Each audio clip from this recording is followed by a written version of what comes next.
Hello everyone, good evening. कैसे हैं आप सब लोग। मैं हूं नीरज कुमार कैथल और आप देख रहे हैं for nurses preparation YouTube channel. कल के वीडियो में मिले अच्छे रिस्पॉन्स के कारण आज हम वापस लेकर आए हैं MPCHO एग्ज़ाम के लिए टेस्ट नंबर 2। आज है 16 मार्च। So everyone, let's begin our today's test. Our question number 1 is which degree of burn is less painful. किस डिग्री का बर्न होने पर कम से कम पेन होता है। Option A second degree, first degree, first and second degree, या फिर option D third degree. The correct answer of this question is option D third degree. यदि किसी पर्सन में थर्ड डिग्री बर्न हुआ है तो उसे कम से कम पेन होगा। आइए इसका रैशनल या एक्सप्लेनेशन भी देख लेते हैं। Third degree and fourth degree burn is painless because in that nerve endings damage, and first and second degree burn is painful because in that nerve endings are not destroyed. Third degree और fourth degree जो burn होते हैं उनके अंदर उस particular शरीर के हिस्से में मौजूद नर्व्स की जो एंडिंग है, नर्व के सिरे हैं, वो जल जाते हैं, डैमेज हो जाते हैं। इस वजह से हमें किसी भी प्रकार के दर्द का अनुभव नहीं हो पाता। इसलिए कहा जाता है कि थर्ड डिग्री और fourth degree burn painless होते हैं, इनमें दर्द की अनुभूति नहीं होती। वहीं पर फर्स्ट डिग्री और सेकंड डिग्री बर्न के अंदर हमारी जो नर्व एंडिंग्स हैं वो ओपन हो जाती हैं और वहाँ पर कंटिन्यूअस पेन सेंसेशन होता है और बर्न के पेशेंट को बहुत ज़्यादा सीवियर पेन होता है। उसके दर्द बर्दाश्त करने की क्षमता यदि अच्छी नहीं हो तो पर्सन बहुत ज़्यादा तकलीफ में महसूस होता है। Question number 2, when giving an intramuscular injection to an infant, which of the following site is preferred? यदि आपको किसी बच्चे में, इन्फेंट में इंट्रामस्कुलर IM इंजेक्शन देना है तो आप निम्न में से कौन सी साइट का इस्तेमाल करेंगे। Option A ventrogluteal, option B deltoid, या फिर ऑप्शन सी वेस्टस लैटरलिस, या फिर option D dorsogluteal region. Important question है।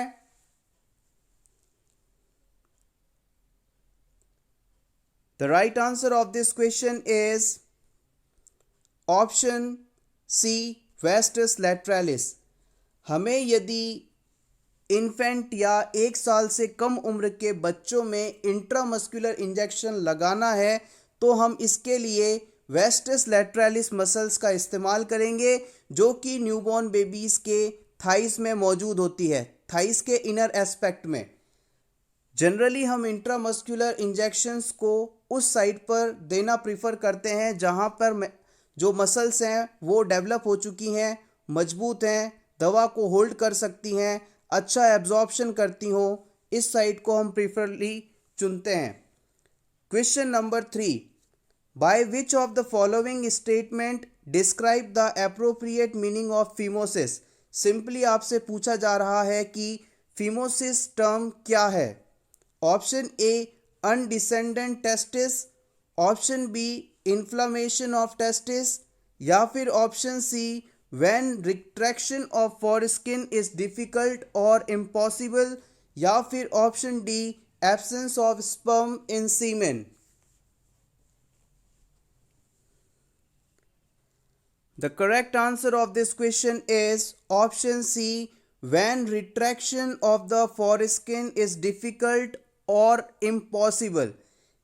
यदि पेनिस के ऊपर मौजूद स्किन को हम वापस रिट्रैक्ट नहीं कर पाएँ तो ऐसी सिचुएशन को आप फीमोसिस के नाम से जानते हैं। Question number 4, what is the correct stage of dying person.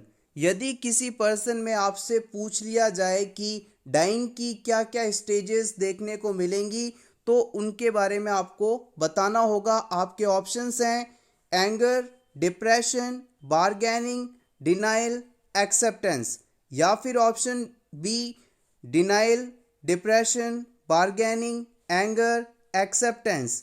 या फिर option C depression, denial, anger, bargaining, acceptance, या फिर option D denial, anger, bargaining, depression, acceptance. Important question है। Stages of dying. The right answer of this question is option D. किसी भी person में dying की stages यदि आपसे पूछा जाए तो आप कहेंगे सबसे पहले वो डिनाई करेगा, कहेगा ऐसा हो ही नहीं सकता, मैं नहीं मरूंगा।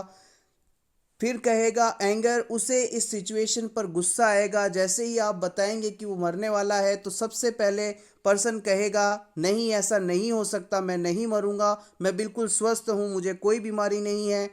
थोड़े समय बाद उससे खुद पर गुस्सा आएगा। उसके बाद बार्गेनिंग करेगा कि मैं क्या करूं कि बच सकता हूं। उसके बाद धीरे धीरे पर्सन डिप्रेशन की स्टेट में चला जाएगा और लास्ट में वो इस चीज़ को एक्सेप्ट कर लेगा। तो हम कह सकते हैं जब किसी भी पर्सन में डेथ होने वाली है, किसी भी रीज़न से उसे पता चल जाए, तो उसके अंदर टोटल 5 स्टेजेस आती हैं, जिसमें सबसे पहले है डिनाइल, फिर एंगर, फिर बार्गेनिंग, फिर डिप्रेशन, फिर एक्सेप्टेंस। इन पांचों स्टेजेस को याद रखने के लिए आप इसे याद रख सकते हैं दाब दां। D for denial, A for anger, B for bargaining, D for depression and A for acceptance। और ये जो प्रोसेस था, ये जो स्टेप्स थी, इसे कुबलर रॉस नामक साइंटिस्ट ने दिया था। इसे आप Kübler Ross model of grieving के नाम से भी जानते हैं। Question number 5। Figure of 8 bandage is used for dressing of. Figure of 8 नामक बैंडेज का इस्तेमाल शरीर के किस हिस्से पर बैंडेजिंग या ड्रेसिंग करने हेतु किया जाता है? Scrotum support, mandible, shoulder, elbow and knee. The right answer of this question is option D, elbow and नी। यदि आपको किसी पर्सन की कोहनी या घुटने पर ड्रेसिंग करनी है तो वहां पर आप फिगर ऑफ 8 बैंडेज का इस्तेमाल करेंगे। Question number 6। What is the full form of IMNCI? IMNCI का फुल फॉर्म आपको बताना है। आपके ऑप्शंस हैं international management of newborn and childhood illness, Indian maintenance of newborn and childhood illness, integrated management of newborn and childhood illness, incorporated management of neonatal and childhood illness. Important question है IMNCI। The right answer of this question is option C, integrated management of newborn and childhood illness is the right answer. एक बार फिर से देख लेते हैं, integrated management of newborn and childhood illness. Integrated management of newborn and childhood illness यानी IMNCI program launched in India in 2003 and merged in RCH और NHM 2005। IMNCI को वर्ष 2003 में लॉन्च किया गया था और वर्ष 2005 में इसे RCH या NHM के अंतर्गत सम्मिलित कर लिया गया। यहाँ से भी क्वेश्चन पूछा जा सकता है। IMNCI एक इम्पॉर्टेंट टॉपिक है, ज़रूर इसे आप पढ़ लें। Question number 7। The patient with myocardial infarction comes to nurse station stating that he is ready to go home because there is nothing wrong with him. Which defence mechanism is the patient using? एक patient जिसे myocardial infarction हुआ था, वो nurses station पर आता है, nurse के पास आता है और उससे कहता है कि मैं अब घर जाने के लिए बिल्कुल ठीक हूँ, मुझे कोई प्रॉब्लम नहीं है। ऐसा कहते हुए पर्सन के द्वारा कौन सी डिफेंस मैकेनिज्म को इस्तेमाल किया जा रहा है? आपके ऑप्शंस हैं rationalization, denial, projection, conversion reaction. Important.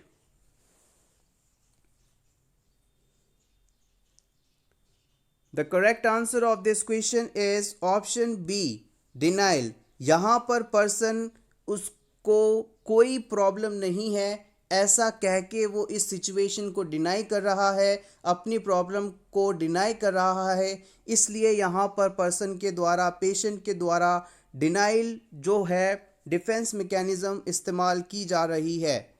Deficiency of calcium में लीड टू कंडीशन कॉल्ड, यदि शरीर में कैल्शियम की कमी हो जाए तो उससे कौन सी सिचुएशन या कंडीशन हो सकती है? गोइटर, एनीमिया, टिटेनी या फिर scurvy. The right answer of this question is option C, goitre. यदि हम ऑप्शन सी, टिटेनी। यदि हमारे शरीर के अंदर कैल्शियम आयन की कमी हो जाए तो पर्सन में टिटेनी नामक कंडीशन डेवलप होगी। टिटेनी कंडीशन एक ऐसी कंडीशन होती है जिसमें पर्सन में कैल्शियम की कमी से मसल्स स्पाज्म आते हैं, हाथ पांव के मसल्स में अकड़न आती है।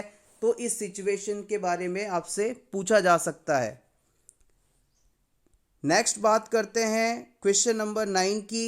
What is the life span of RBC? RBC का जीवन काल कितने समय का होता है? 100 दिन, 120 दिन, 140 दिन या फिर 160 दिन। इंपॉर्टेंट क्वेश्चन है, प्रीवियस एग्जाम्स में कई बार पूछा गया है। The correct answer of this question is option B, that is 120 days. Adults के अंदर आरबीसी का जीवन काल 120 दिन का होता है, जबकि इन्फेंट्स के अंदर आरबीसी का जीवन काल 80 दिनों का माना जाता है। Question number 10, lengthening of umbilical cord and spurt of blood from the vagina indicate.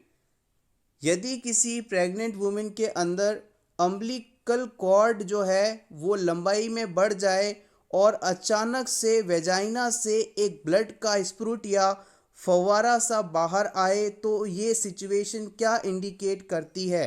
Option A, उसमें हिमेटोमा हुआ है, प्लेसेंटा प्रीविया हुआ है, प्लेसेंटल सेपरेशन हुआ है या फिर यूट्राइन एटोटनी के कारण ये सिचुएशन हुई है। The right answer of this question is option C, placental separation. Female में चाइल्ड बर्थ के बाद प्लेसेंटा यूट्रस से सेपरेट हो जाता है। इस समय वेजाइना से spurt of blood and lengthening of umbilical cord देखने को मिलेगा। Question number 11, normal intraocular pressure in adult. Adult में नॉर्मल इंट्राओक्यूलर प्रेशर कितना होता है? आईओपी। ऑप्शन ए 8 से 12 mmHg, 8 से 22, 8 से 24, 8 से 30। Normal intraocular pressure in adult, important. The right answer of this question is option B, 8 to 22 mm of Hg। कई books में इसे 8 से 21 भी माना जाता है। इस ऑप्शन के अनुसार 8 से 22 mm of Hg is the right choice. Question number 12, यदि किसी पर्सन में आयोडीन की कमी हो जाए तो उसमें कौन सा रोग होने की संभावना रहती है? ग्वेटर, हाइपोथायरॉयडिज्म, किडनी डिजीज या फिर hyperthyroidism. The correct answer of this question is option A, goitre. यदि किसी पर्सन में आयोडीन डेफिशिएंसी हो जाए तो उसे ग्वेटर नामक रोग हो सकता है। ग्वेटर को आप हिंदी में गलगंड या घेंगा रोग के नाम से भी जानते हैं। Abnormal enlargement of butterfly shaped gland goitre commonly develops as a result of iodine deficiency, inflammation of the thyroid gland. Goitre disease iodine की कमी से होता है। इस डिजीज कंडीशन में हमारे गले में मौजूद जो थायराइड ग्लैंड है, जो कि तितली के समान संरचना वाली होती है, वो एनलार्ज हो जाती है, अपने आकार में बढ़ जाती है। Question number 13, ripening of cervix occurs during which stage of labour. Labour की किस स्टेज के दौरान सर्विक्स में राइपनिंग या फिर सर्विक्स पक जाती है? आप सिंपली कह सकते हैं राइपनिंग ऑफ सर्विक्स पाई जाती है। स्टेज 1, सेकेंड, थर्ड और फोर्थ स्टेज में। इंपॉर्टेंट क्वेश्चन है। Labour is a very important topic for CHO exam.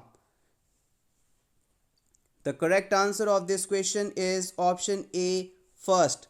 Labour की पहली स्टेज के अंदर सर्वाइकल राइपनिंग पाई जाती है। ट्रू लेबर पेन स्टार्ट होने के साथ ही लेबर की पहली स्टेज शुरू हो जाती है और फुल सर्वाइकल डायलेशन यानी सर्विक्स के 10 सेंटीमीटर डायलेट होते ही ये स्टेज कंप्लीट हो जाती है। Next question, CHEB stands for. CHEB का फुल फॉर्म आपको बताना है। Central health education bureau, central health environmental bureau, central health educational bureau, central health efficiency bureau. The correct answer of this question is option A, Central Health Education Bureau. Central Health Education Bureau, CHEB, Health and Education, Central Health Education Bureau. Question number 15. Third stage of labor comprises of.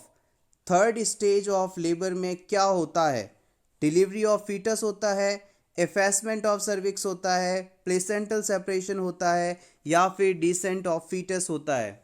Important.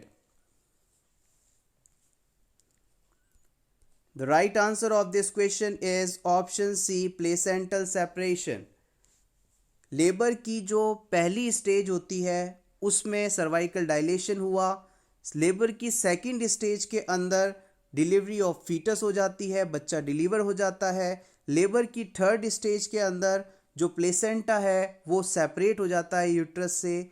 याद रखिएगा labour की कुल 4 stages होती हैं। Next very important question, episiotomy is best done and commonly practised in. सबसे ज़्यादा इस्तेमाल की जाने वाली एपिसियोटोमी का नाम बताना है आपको। मीडियली, लेटरली, मीडियोलेटरल या फिर J shaped. Very important question. The right answer of this question is option C, mediolateral type की जो एपिसियोटोमी है वो सबसे ज़्यादा इस्तेमाल की जाती है। Most common type of episiotomy is mediolateral. Let's see little explanation about this. Mediolateral, most common type of episiotomy, incision made downward and outward from the midpoint or forkity 2.5 cm away from anus. Mediolateral type की जो episiotomy होती है ये most common type की episiotomy है और इसमें जो इंसिजन बनाया जाता है वो डाउनवर्ड और आउटवर्ड बनाया जाता है मिड पॉइंट ऑफ फॉर्किटी से approximately 2.5 centimetre away from anus. ये मान लीजिए फीमेल की वेजाइना है और ये फीमेल का एनस पार्ट है। तो मीडियोलेटरल जो एपिसियोटोमी की जाएगी उसके अंदर जो कट लगाया जाएगा वो लगभग 2.5 सेंटीमीटर का एनस से 2.5 सेंटीमीटर दूरी पर डाउनवर्ड और आउटवर्ड की तरफ लगाया जाएगा। नेक्स्ट हम बात करते हैं मीडियन की। Incision made from central of fourchette to anus. Fourchette muscle क्या है? ये है आपका मान लीजिए वेजाइनल ओपनिंग और ये है एनाल ओपनिंग।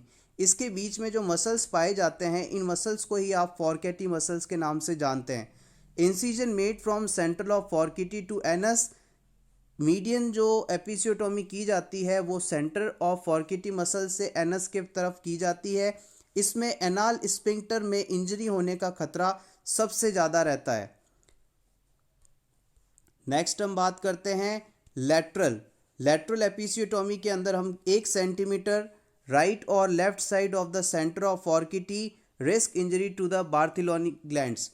फॉर्किटी मसल्स के अंदर यदि 1 सेंटीमीटर राइट या लेफ्ट साइड के अंदर कट लगाकर वेजाइनल ओपनिंग को बड़ा किया जाए जिससे बेबी इजीली डिलीवर हो जाए तो ऐसी एपिसियोटोमी लेटरल एपिसियोटोमी कहलाती है। और इस प्रकार की एपिसियोटोमी के अंदर रिस्क रहता है बार्थोलिन ग्लैंड का इंजरी हो सकती है बार्थोलिन ग्लैंड्स के अंदर। जे शेप्ड की जो एपिसियोटोमी है उसमें incision begins from the centre of fourchette. इसमें जो इंसिजन होता है नॉर्मली जे शेप्ड का होता है और इसमें फॉर्किटी मसल्स के सेंटर पार्ट से ही कट लगाया जाता है, इंसिजन लगाया जाता है। Next important and basic common question is umbilical cord contain. किसी भी अम्बिलिकल कॉर्ड में क्या होता है? 2 आर्टरी 2 वेन होती हैं, 1 आर्टरी 1 वेन होती हैं, 2 आर्टरी 1 वेन होती है या फिर इनमें से कुछ भी नहीं? इम्पॉर्टेंट है, प्रीवियस एग्जाम्स में ये क्वेश्चन बहुत बार पूछा गया है। आई होप CHO एग्जाम में भी आपको देखने को मिले। The right answer is option C. किसी भी अम्बिलिकल कॉर्ड के अंदर आपको 2 आर्टरीज और 1 वेन देखने को मिलेगी, 2 arteries and 1 vein. Next question, mania is a type of, mania किसका प्रकार है? Thought disorder, dissociative disorder, mood disorder या फिर neurotic disorder? The right answer of this question is option C, mood disorder. Mania is a mood disorder. Mania is a mood disorder. M for mania, M for mood, mania is a mood disorder. Question number 19. Boot shaped hurt is seen in. Boot मतलब इस तरह का जो जूता होता है, boot होता है। हर्ट किस सिचुएशन में आपको बूट शेप दिखाई देने लगता है? ASD, VSD, PDA या फिर TOF? Important. The right answer of this question is option D. Boot shape of hurt is looking in the situation known as tetralogy of Fallot. Tetralogy of Fallot situation के अंदर hurt जो है boot shape का दिखाई देता है, जूते के आकार का दिखाई देता है। फ्रेंड्स, अगर आपको ये क्वेश्चन एंड आंसर्स अच्छे लग रहे हों तो प्लीज़ इस वीडियो को लाइक कर दीजिए। अगर आप इस वीडियो की PDF को डाउनलोड करना चाहते हैं तो वीडियो के डिस्क्रिप्शन में दिया गया है हमारे टेलीग्राम चैनल का लिंक, आप वहां पर जाकर इसे ज्वाइन करें और नेक्स्ट डे आपको इस वीडियो की, इस टेस्ट की PDF मिल जाएगी जो आपके रिवीजन पर्पस में लास्ट मिनट रिवीजन्स में बहुत ही हेल्पफुल हो सकती है। So please join us on Telegram. Thank you. Question number 20. During a physical assessment, a nurse inspects a patient's abdomen. What assessment technique would the nurse perform next? एक किसी patient में आप physical assessment करने जाते हैं, importantly आपको उसका abdomen part assess करना है, तो सबसे पहले आप असेसमेंट की टेक्निक इंस्पेक्शन को यूज़ करते हैं। आप उसे आंखों से देखते हैं, इंस्पेक्ट करते हैं। इसके बाद आप नीचे दिए गए ऑप्शंस में से कौन सी तकनीक का इस्तेमाल करेंगे फिजिकल असेसमेंट ऑफ एब्डोमेन के लिए? परक्यूशन करेंगे, पाल्पेशन करेंगे, अस्कल्टेशन करेंगे, which ever is more comfortable for the patient, या फिर पेशेंट के द्वारा जो भी कंफर्टेबल सिचुएशन होगी उसके अनुसार टेक्निक यूज करेंगे। इंपॉर्टेंट क्वेश्चन है, प्रीवियस एग्जाम्स में पूछा जा चुका है ये question. The right answer of this question is option C, auscultation. Auscultation का मतलब होता है सुनना। सबसे पहले हम पर्सन के एब्डोमेन को देखेंगे, अपनी आंखों से इंस्पेक्ट करेंगे, उसके बाद स्टेथोस्कोप की सहायता से अस्कल्टेट करेंगे। वहाँ पर मौजूद जो एब्डोमिनल या फिर बाउल साउंड्स हैं उनको सुनेंगे। आइए इसके एक्सप्लेनेशन को जान लेते हैं, इससे आपसे ये पॉइंट क्लियर हो जाएगा। यदि हमें किसी पर्सन का फिजिकल एग्जामिनेशन करना है, एब्डोमेन को छोड़ के शरीर के किसी भी पार्ट को असेस करना है, तो उसका सीक्वेंस होता है इंस्पेक्शन, पाल्पेशन, परक्यूशन और अस्कल्टेशन। सबसे पहले आप उसको इंस्पेक्ट करेंगे, अपनी आंखों से देखेंगे, उसके बाद पाल्पेट करेंगे, दबाकर हाथ से टच कर कर फील कर कर देखेंगे, फिर परक्यूशन करेंगे, वहाँ पर किसी प्रकार का साउंड तो नहीं है, हल्की टैपिंग के साथ उसको सुनेंगे, और लास्ट में अस्कल्टेट करेंगे स्टेथोस्कोप की सहायता से। उस पर्टिकुलर ऑर्गन में किसी प्रकार की आवाज़, साउंड तो मौजूद नहीं है, उसको अस्कल्टेट करेंगे, सुनेंगे। यदि आपको एब्डोमिनल असेसमेंट करना है, किसी भी पर्सन के एब्डोमेन रीजन को असेस करना है, तो सबसे पहले आप इंस्पेक्शन करेंगे, जैसा कि हमने पहले वाले फिजिकल असेसमेंट में भी किया था। सबसे पहले हम उसे आंखों से देखेंगे, उसके बाद याद रखिएगा यहाँ से ही चेंज आ जाता है, पर्सन को फिर हम अस्कल्टेट करेंगे, यानी कि उसके उस पर्टिकुलर एब्डोमेन रीजन में मौजूद किसी भी प्रकार के साउंड को सुनेंगे। जबकि अदर बॉडी पार्ट्स के अंदर हम इंस्पेक्शन के बाद पाल्पेशन करते हैं, हाथों से फील करते हैं, दबा कर देखते हैं। ऐसा इस सिचुएशन में नहीं करना चाहिए, बिकॉज जब हम इंस्पेक्शन के बाद डायरेक्टली पर्सन के एब्डोमेन को पाल्पेट करेंगे, दबा के देखेंगे, तो हो सकता है कि जो एक्चुअल साउंड है वो दब जाए, पर्सन के डायग्नोसिस में इससे करेक्ट नहीं माना जाता। अस्कल्टेशन के बाद हम परक्यूशन करते हैं। परक्यूशन में हम हल्की टैपिंग करके आवाज़ को सुनते हैं, और पाल्पेशन सबसे लास्ट में आता है, जिसमें अपने हैंड के द्वारा उस पर्टिकुलर पर्सन के एब्डोमेन रीजन को दबाकर पाल्पेट करके देखा जाता है। Question number 21, rule of 10 is used for. Rule of 10 का इस्तेमाल आप किस सिचुएशन में करेंगे? क्लेफ्ट लिप की सिचुएशन में, इम्परफोरेटेड एनस यानी किसी पर्सन का एनस परफोरेटेड है, छिद्रित है, तो उस सिचुएशन में रूल ऑफ 10 इस्तेमाल किया जाएगा, या फिर ट्रेकियो ईसोफेजियल फिस्टुला कंडीशन है, ट्रेकिया और ईसोफिगस के बीच में एबनॉर्मल कनेक्शन बन गया है, या फिर CHD यानी कंजेनाइटल हार्ट डिजीज़ की सिचुएशन में रूल ऑफ 10 इस्तेमाल करेंगे। इम्पॉर्टेंट है। The right answer of this question is option ए। यदि किसी पर्सन में क्लेफ्ट लिप है तो उस सिचुएशन में आप रूल ऑफ 10 का इस्तेमाल करेंगे। Important. Question number 22, middle arm circumference of a malnourished child is. यदि कोई बच्चा माल नरिश्ड है तो उसका मिडिल आर्म सर्कमफ्रेंस कितना होगा? 11 centimetre, less than 12.5 centimetre, below 11.5 centimetre, या फिर 10 से 13 सेंटीमीटर के बीच? वेरी इंपॉर्टेंट लगाइए आप इसे। माल नरिश्ड चिल्ड्रन में मिडिल आर्म सर्कमफ्रेंस कितना होगा? The right answer of this question is option B. यदि बच्चे का मिडिल आर्म सर्कमफ्रेंस 12.5 सेंटीमीटर से कम है तो आप कहेंगे कि बच्चा माल नरिश्ड है। बच्चे का मिडिल आर्म सर्कमफ्रेंस इस जगह से मापते हैं। यदि ये मिडिल आर्म सर्कमफ्रेंस 12.5 सेंटीमीटर से कम आता है तो आप कहेंगे बच्चा माल नरिश्ड है। Let's see the explanation.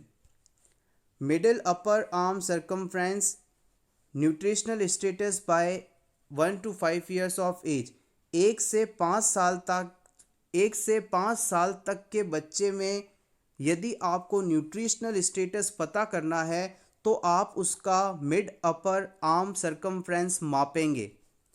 Normal अगर बच्चा है तो उसका मिड अपर आर्म सर्कमफ्रेंस 13.5 से ज़्यादा होगा तो आप उसे ग्रीन कलर देंगे। माइल्ड मॉडरेट वेस्टिंग होने पर 12.5 से 13.5 सेंटीमीटर, इस सिचुएशन में आप येलो कलर कैटेगरी में रखेंगे। और यदि बच्चा सीवियरली माल नरिश्ड है, सीवियर वेस्टिंग मौजूद है, इस सिचुएशन में उसका मिड अपर आर्म सर्कमफ्रेंस 12.5 से कम होगा। Remember this thing, it is measured by Shakir tape. ये भी अपने आप में एक क्वेश्चन है कि बच्चे में मिड अपर आर्म सर्कमफ्रेंस को मापने के लिए आप किसका इस्तेमाल करेंगे? तो शाकिर टेप का इस्तेमाल किया जाता है। और याद रखिएगा 12.5 से यदि कम है तो रेड कलर और बच्चा सीवियरली माल नरिश्ड है। The average mid upper circumference, यदि अब हम बात कर लेते हैं कि एवरेज वैल्यूज़ क्या मानी जाती हैं। एट बर्थ पर 11 से 12 सेंटीमीटर, 1 साल की उम्र में 12 से 16, और 1 से 5 साल के बच्चे में 16 से 17 को हम नॉर्मल मानते हैं या average mid upper arm circumference मानते हैं। Question number 23, which hormone also known as thyroxine. Thyroxine hormone का दूसरा नाम आपको बताना है। T1, T2, T3, T4। Important. The correct answer of this question is option D, T4 hormone. T4 hormone को आप थायरॉक्सिन हार्मोन के नाम से भी जानते हैं। Question number 24, first appearing teeth in child is. बच्चों में सबसे पहला दांत कौन सा निकलता है? आपके ऑप्शंस हैं premolar, option B incisor, option C canines, option D third molar. Important. The right answer of this question is option B, बच्चों में सबसे पहले लोअर इंसीजर्स निकलते हैं। Question number 25, which of the following agent cause tooth discolouration of teeth if taken with milk? निम्न में से किस एजेंट को यदि दूध के साथ लिया जाए तो इससे दांतों का कलर बदल सकता है, टीथ डिस्कलरेशन हो सकता है? आपके ऑप्शंस हैं टेट्रासाइक्लिन, पेनिसिलिन, मेट्रोनिडाजोल, सिप्रोफ्लॉक्सासिन। इन चारों में से किसे यदि दूध के साथ लें तो दांतों का कलर बदल जाता है, टीथ डिस्कलरेशन हो जाता है? इंपॉर्टेंट क्वेश्चन है। The right answer is option A, tetracycline. Tetracycline को यदि हम मिल्क के साथ लें तो टीथ डिस्कलरेशन हो सकता है। Question number 26, prophylactic administration of vitamin A in children is? यदि बच्चों में प्रोफाइलैक्टिकली हम विटामिन ए देते हैं तो ये क्या कहलाता है? It is a example of specific protection, rehabilitation, early detection and treatment या फिर health promotion. Level of prevention काफ़ी इंपॉर्टेंट है, इसे आप जरूर देख के जाइएगा। The right answer of this question is option A, specific protection. Vitamin A को प्रोफाइलैक्टिकली जब हम देते हैं तो ये स्पेसिफिक प्रोटेक्शन का एग्जाम्पल माना जाता है। Question number 27, example of occupational hazard. निम्न में से ऑक्यूपेशनल हजार्ड क्या है? Cystic fibrosis, rheumatic arthritis, systemic lupus erythematosus या फिर सिलिकोसिस। ऑक्यूपेशनल हजार्ड्स का मतलब होता है जब कोई पर्सन ऑक्यूपेशन यानी काम धंधे पर किसी पर्टिकुलर बीमारी से बीमार हो जाए, ग्रसित हो जाए, तो इसे हम ऑक्यूपेशनल हजार्ड्स कहते हैं, काम के दौरान आने वाले घातक कारक। The right answer of this question is option D, silicosis. Silicosis एक ऑक्यूपेशनल हजार्ड है। सिलिकोसिस डिजीज, सिलिका यानी रेत की वजह से होने वाला डिजीज़ है जो कि जनरली लेबर्स में पाया जाता है। Question number 28, as a occupational disease, इस चीज़ को मेंशन करना जरूरी है। According to Maslow's need of hierarchy, which of the following basic need? Maslow hierarchy के अनुसार बेसिक नीड कौन सी है? Oxygen, love, safety, self esteem. The correct answer of this question is option A, Maslow hierarchy of need के अनुसार सबसे पहली need या फिर फिजियोलॉजिकल नीड या मोस्ट बेसिक नीड कह दीजिए वो है ऑक्सीजन इन ऑप्शंस के अनुसार। Let's see the explanation. The most basic Maslow's need are physiological need such as air, food, water. Air, food, water. Air हो, फूड हो, वाटर हो, ये सभी फिजियोलॉजिकल या बेसिक नीड्स मानी जाती हैं according to the Maslow hierarchy of needs. Question number 29, a unit in community health nursing practice is? Community health nursing में बेसिक यूनिट किसे माना जाता है? Individual, family, society, any other? Important है। The right answer of this question is option B, family. Family को हम community health nursing practice में एक यूनिट की तरह मानते हैं या इस्तेमाल करते हैं। Last question of this video, question number 30, in the following is the most frequent classical site of internal bleeding associated with hemophilia? Haemophilia यानी रॉयल डिजीज से ग्रसित पर्सन में most common site of internal bleeding कौन सी मानी जाती है? Brain tissue, GI tract, joint cavities, spinal cord. The right answer of this question is option C, joint cavities. Haemophilia patients के अंदर इंटरनल ब्लीडिंग सबसे ज़्यादा जॉइंट कैविटीज़ में होती है। जॉइंट कैविटीज़ के अंदर ब्लीडिंग होती है और इस वजह से आप जब देखेंगे तो उनके जॉइंट्स फूले हुए सॉफ्ट एडिमेटस लगेंगे। Bleeding after minor trauma is the hallmark of haemophilia.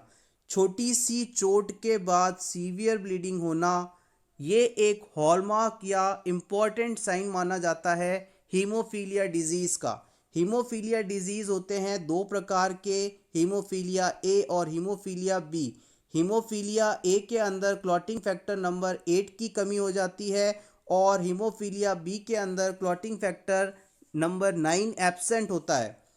अब बात करते हैं नेक्स्ट पॉइंट की। The usual bleeding occurs in joints, in soft tissues and in the urinary tract. Haemophilia patients के अंदर जनरली जॉइंट्स वाले reason में ब्लीडिंग होती है जिसे हम हीमेआर्थ्रोसिस के नाम से जानते हैं। सॉफ्ट टिश्यूज में ब्लीडिंग हो सकती है।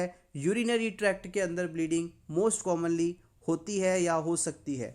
सो एवरीवन, MPCHO टेस्ट 2 के अंदर 30 क्वेश्चंस थे, हमने इन्हें डिस्कस किया।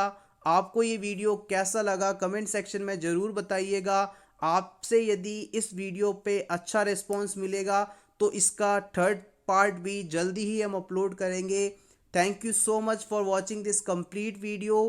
Please click like, share this video with your friends and subscribe our YouTube channel for nurses preparation for more such interesting and educative videos. All the best for the upcoming CHO exam.